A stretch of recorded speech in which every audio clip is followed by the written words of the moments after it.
Please join me in welcoming actress Lynn Chen. All right, so in her intro, Emily alluded to the fact that this is a very personal film for her. Do you want to just explain to the audience what that means? So the factory is Emily's toy factory, her family's toy factory. We shot the mansion scenes in her father's house. Her little brother Tiger played the little brother. The Filipino cook is her father's Filipino cook. Like, a lot of this is very much Emily's life. And then from when I read, Sasha and Carol are both like two versions of herself, or like together they create Emily. Yes, which Emily kept saying, "Oh, I'm much more Carol than Sasha," but we'd be like, "We know you're a party girl."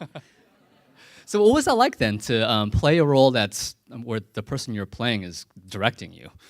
It was easy because Emily's very specific. She knew exactly what she wanted, how she wanted it, and when we were in rehearsals for it, you know, she was very clear. She was just like, "Do it like this," and so I did. It's very, very, very, very clear. Yeah. Well, I mean, and did she have? I mean, you said it was filmed partly in the factory. And were there the counterparts of the factory workers there at the same time? Yeah, so the actual factory workers that you see played extras, and actually on the first day that we were shooting in the factory, one of the factory workers said, "Can we stop doing this? Like, we want to go back to work." Like, apparently being an extra is worse than being a factory worker in China, which I agree with. It gets boring. And in terms of crew, how much of the crew was local versus that Emily brought with her from the U.S.? So we shot in Los Angeles, Hong Kong, and China. And so our main DP, his camera assistant, the production designer, her assistant, the script supervisor, all of those people were from America and had worked with Emily previously on It's Already Tomorrow in Hong Kong. So she brought them all over to Asia, and actually they had been living there for a few weeks, just prepping the factory, getting everything look right. And they traveled, the Hong Kong crew traveled with us all through China. So we had a main Hong Kong crew, we had a main Los Angeles crew, and then in China it was all Hong Kong, US. One of the themes in the film is sort of working with with workers in China. I mean, were there any interactions that you had with either local crew that they hired there, or just working in China in general? Well, what was really cool was, like I said, a lot of the factory workers and the people who, a lot of the people were local hires from Hong Kong. So, to work with an international cast and see what it's like to work on a movie that takes place in Asia, that's something that I had always wanted to experience. And so just seeing how they do it there's a lot that's very different, and there's a lot that's very similar. Were any shots that were supposed to be set in China actually filmed in LA, or is it all China for China? All China for China. The scenes in Dahlia's were actually in Hong Kong, so but that was supposed to be LA. Just we set up at an office there, and it was a lot cheaper. It's a lot cheaper to shoot there. This film is pretty remarkable for having you, Kelly Hu, and Anna Kana, sort of 3 decades of Asian American actresses, and it's great to see. I mean, how much of that was like learning from each other and like playing off each other's energies? Well, I was just going to say that I actually met Anna 5 years ago at SDAFF. I presented her with the Digital Pioneer Award when she was mainly known for being a YouTuber. And Lynn Chen said to me, "Do you know who Anna Kana is?" And I said, "I don't watch YouTube." And she's like, "Well, you should, because this girl is going to be a star." And she was right.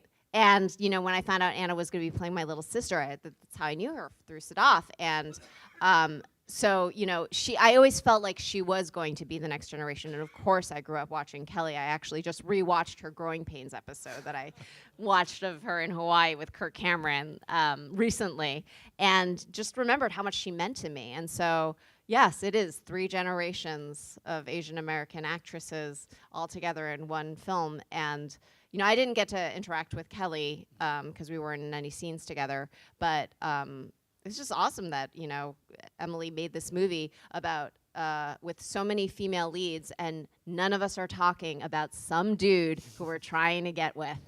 It was so refreshing. And this is Anna's first feature film. This is Anna's first starring role in a feature film, and she killed it. I think she did an amazing job. I mean, you've worked with all kinds of actors. What was it like to work with somebody who's primarily from the YouTube world? Was it familiar? Did they have a different attitude? Is the most professional, prolific person. Like her work ethic is beyond. She was making YouTube videos every second that we weren't filming. She was in every shot of this movie, and when she wasn't working, she was making a branded video for Pantene, which I was in. And then she'd pay me. She'd just like Venmo me the money. She'd be like, "Here, you were in my branded video," and like just like constantly working, editing, doing the work that she needed to do. And even on a day when she was sick, and her assistant mistakenly gave her non-drowsy Dramamine, which I told him not to do, but he did it anyway because she felt really sick. And she was like passing out. She was still like some robot. Like she'd be passed out between takes, and then they'd call action, and she'd like get up and say like a monologue perfectly, and then like pass out again. It's like, who is this girl? Like, she's incredible. Like, I've never worked with an actor so prepared, so professional ever before. And I think that has a lot to do with her growing up on YouTube and knowing what it's like to be a creator, and knowing, you know, what it's like to bond with the crew and to really command a set. She just stepped into that flawlessly. You know, she had been doing her own stuff for so long, and as the lead of that. So I think it was just, you know, a different format for her, but still very familiar. Are y'all ready to ask questions to get some? All right, this hand came up really, really fast. So let's just go. Yeah, go ahead. I wonder, the crisis of the scarf causing the recall and the whole business being threatened and everything crashing down brought everything to a climax. I wonder if there was ever a real life experience like that that brought this to the screen. I don't know if that happened personally. Like I actually never asked that. I should have. But I would imagine that, you know, it's those things that seem like those little mundane details that shouldn't affect everything that do, which is exactly why Emily put it into the movie. Yeah, the little things that you don't think should be important, and they absolutely are. Was Emily's dad around for the screenings? Yes, he was. He was when we were filming in his mansion. And you didn't even see what that mansion was like. There was like a whole Graceland basement going on with a movie theater, and like a movie theater like half the size of this just for karaoke. It was crazy. And he would just like be like standing around, walking around, looking, and we all like would stand up a little bit straighter when he walked around. I know this hand was very, very anxious, so go ahead. So I was wondering, how did you and Emily connect to be on the movie, and then any future projects that you guys have together? You just lobbed me a little softball there. So Emily Ting and I had never met before this movie, and I didn't even know who she was, to be honest. Her first movie, It's Already Tomorrow in Hong Kong, starred my friend Jamie Chung and her now husband, Brian Greenberg. And Jamie had tweeted out one day while I was in New York City working on another movie, hey, my movie is on Netflix. You should watch it. It's really good. And I was like, I'm not doing anything, so I'm going to watch this movie. And I watched it, and afterwards I thought, who is Emily Ting? She's an Asian-American female writer-director. How do I not know her? She's amazing. I love this movie. The next day, I get an email from Dave Boyle, a mutual friend of ours, and he says, Emily Ting, do you know her? Has written a movie, and she wants you to be in it. And I was like, thank you, universe, awesome. So I read the script and called her like 2 days later and was like, yes, I'm in. And Emily is actually my producer on my directorial debut that I will be, I'm currently in post-production, that Dave Boyle, our mutual friend, he directed the first two movies, both which have been at SDAFF, Daylight Savings and Surrogate Valentine. And yeah, we made a movie. So Emily's my producer on it. And when we were shooting this movie in China, like every second I had, I was like just lingering behind her, like, what are you doing? Why are you doing that? Well, what's happening? And she's like, Lynn, we're just sitting here. And I'm like, okay, just I'm here to learn. I'm here to learn. I just got a question like in the corner there. Yeah. Can you tell us about working with the dad?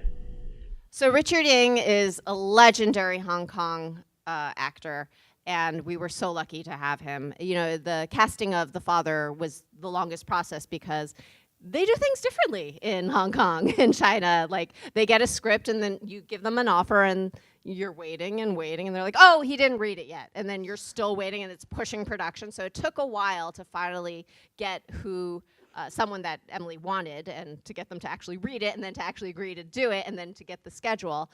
And we were lucky to have Richard because, you know, he does not have to be doing an indie film where he's not getting paid very much. And, you know, like, it's hard work. He's older. So it was amazing working with him. He was so funny. He was often off smoking somewhere. He wanted us to call him Uncle, so we'd always be like, where's Uncle? And everyone would be like, smoking. And then we'd have to go find him, and then he'd come back in. But the way he works, or I would imagine how most Hong Kong actors work, is they just keep rolling and rolling and rolling until you say cut. You know, like, by which I mean, like, we are not doing really takes, you're just rolling. You just keep on rolling. And so he kept being like, stop calling cut. He'd be like, I'm not done. I'm not done. I'm not ready to like stop. And Emily was like, well, that's the way we do it. All right, other questions? Right here. So the question is, where else can we see this movie after? Well, if there are any distribution companies out there, we are currently shopping the film. So let us know. We are still in the midst of our film festival circuit. We're kind of in the thick of it right now. We're going to Arkansas, we're going to LA, we're going to San Francisco, so we're still doing that whole circuit, but we definitely want it to be available for people so that it can be on Netflix and that I can tweet it out and then someone else can be in Emily's next movie. In the back.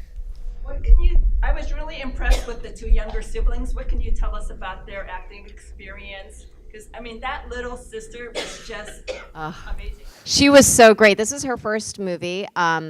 She's from Hong Kong and very international, like could speak 5 different languages. Actually, the 2 young actors, and as I mentioned before, Emily's little brother, actual little brother, played her little brother, my little brother in this. They both spoke Mandarin. They did not speak Cantonese, but because Richard speaks Cantonese and is more comfortable speaking Cantonese, they had to learn their lines in Cantonese in like 2 weeks. And of course, being children, they just like, their minds like sponges. They were able to just do it. I could not believe it.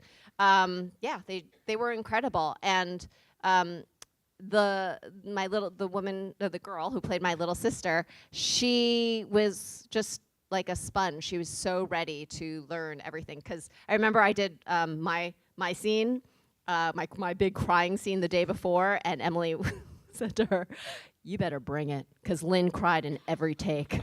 And then now it's your. I was like, "Don't tell her that to her," and she was like, "I'm going to," and she did. Yeah, right here. For your personal growth, what's a life lesson that you learned throughout the filming process? You know, this was my first time going back to China since I was 18 years old. And when I was last in China, which is where my family's from, I was a lot like Sasha. I was like about to go to college and I was like, I don't want to be here. I want to be home with my boyfriend. I want to be with my friends, about to go to college. And, you know, like I was just not appreciative of the country and what my parents had sacrificed, you know. And so going back there, and my father's since passed, and just feeling like I was connecting with him and his life there, and the culture that I come from, just walking around on my days off, soaking it all in, it was a real growing experience for me. It was a real moment for me to just take a moment to appreciate everything my parents gave up so that I could live my life here in this country, but also just appreciating the people, like, and the culture, just knowing that's where I'm from. And it was palpable. I could feel it. I just like listening, and even though I rarely speak Chinese these days, like I was speaking Chinese every single day with people, and they were telling me that I was pretty good, which I was like call my mom and be like, Mom, they think I'm pretty good, even though I almost failed out of Chinese school, you know? So like it was really a deeply satisfying journey for me, and just the icing on the cake was that I got to be acting, which is what I love more than anything at the same time. There's a hand here. Yeah. I was wondering, so you guys filmed in a real working factory. I was kind of wondering exactly like how accurate was that? Did you guys make the actual props in that factory? And yeah, number two, how accurate was that cafeteria food? Okay, the cafeteria food I don't know about because I wasn't there the day that they shot that. I feel like it might have been, you know, made worse. But in terms of the actual factory itself, they had to come in, the production designer, a few weeks early and paint the place because Emily, I don't know if you could tell, really likes peach and green. That was her color palette, like down to the Apple Jacks that Anna was eating at the end. She wanted that color scheme. So originally the factory was just white walls, and she came in there and gave them all their costumes to wear because they were normally just wearing regular street clothes. Oh yes, the props. Yes, so when they would come in that day, they would be like, what are we making today? Unicorns, great! And then they would just film that. Yeah, they were actually making things that day. And usually they would be making two types of toys. So like between unicorns and bears, like Emily was like, unicorns, and so was the DP. They're like, you know, whatever's colorful and beautiful, let's shoot that. Other questions? In back, yeah. So you said it was in the factory, and in the end, she creates a daycare center. Is there an actual daycare center in that factory? Someone else asked that, and I should have at my last screening, and I meant to ask Emily, and I don't know the answer. I forgot to ask, so now that's a good reminder that I will ask if there is a daycare facility. I also want to say that the toy factory, everything you could imagine about filming in a toy factory, it was even better because these toys you couldn't even see in this movie because we didn't have the rights for the music. These toys are so much fun. You press a button and they start dancing, and like they'll play like Mambo No. 5 or like Despacito, you know, like these. It was so much fun, and Emily would constantly, and the sound person would constantly be like, stop playing with the toys. And we were like, what? No one's playing with it. And then you'd hear like Despacito going on in the background. We're like, oh, sorry. And also the crew, I don't know if you saw on the credits, they all had really fun names like Alien and Airplane and Saturday, because it was their American names that they chose for themselves. And so we would just be like, hey, Alien, did you get that? Great. Thanks, Alien. Other questions? Yeah, right there. Is there a significance behind the design of that sloth? Like, was that just for the movie, or is that actually a toy they made? It was actually for the movie. So when I said those sloths are rare, I meant it. Like Emily actually does design toys for the company. That's part of what she does when she's not making films and producing them. And so she designed those toys, and they are just for the movie. So they are one-of-a-kind originals. We have time for one more question. Yeah. Why did Emily choose the title "Go Back to China"? Was it because of the racial references, or because Sasha was going there? I think for both reasons. I mean, I don't know for sure, but I'm pretty sure that it was for, you know, it's a common thing that anybody who is Asian has heard at least at one point in their lives growing up, and so taking that and reclaiming it, but also the fact that she actually is going back there, and also knowing that it would get everyone's attention. Check out the poster outside. It's pretty funny. All right. Well, thank you, Lynn, for being here. Thank you, all everyone. for staying Tell for the Q&A. everyone.